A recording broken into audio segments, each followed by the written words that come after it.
اعوذ باللہ من الشیطان الرجیم بسم اللہ الرحمن الرحیم۔ اللہ کے نام سے شروع جو بڑا مہربان نہایت رحم والا ہے۔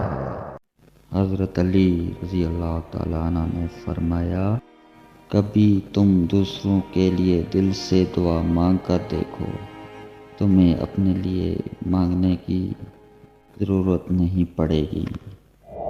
جو دو گے وہی لوٹ کر آئے گا، چاہے عزت ہو یا دھوکہ۔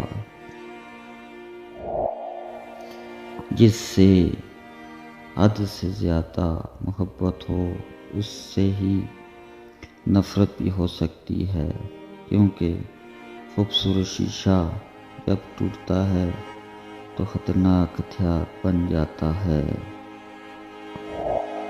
ہندو کا سوال۔ ایک ہندو نے حضرت علی رضی اللہ تعالیٰ عنہ سے سوال کیا، ہندو مردے جلاتے ہیں جبکہ مسلمان مردے دفناتے ہیں، کیوں؟ حضرت علی نے جواب دیا، کچرا جلایا جاتا ہے اور خزانہ چھپایا جاتا ہے۔ ایک حقیقت۔ امت مسلمہ کے زوال کے دو اسباب ہیں۔ نمبر 1 قرآن پاک سے دوری، نمبر 2 آپس میں اختلافات۔ بے نسل لوگوں کی سب سے بڑی نشانی یہ ہوتی ہے کہ تم جتنی انہیں عزت دو گے وہ اتنے ہی تمہیں تکلیف دیں گے۔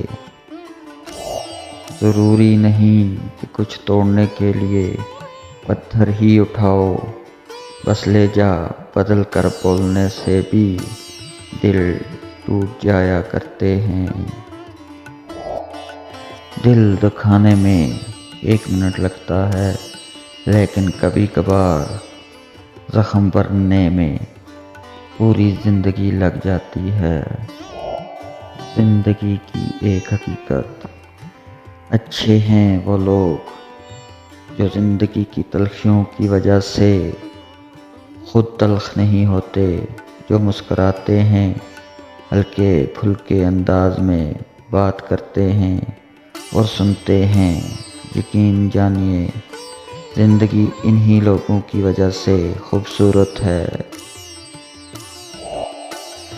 رزق اور عزت کسی کے ہاتھ میں نہیں، اللہ جسے چاہے بے حساب دیتا ہے۔ ایک حقیقت۔ اپنے ہر عمل سے پہلے اپنی نیت کا رخ درست کر لیجئے، اسے اللہ کے لیے خالص کر لیجئے، کیونکہ درست سمت ہی منزل تک لے جاتی ہے۔ نیک نیتی کا راستہ خیر کا راستہ ہے، جو سیدھا رب کی رضا سے جا کر ملتا ہے۔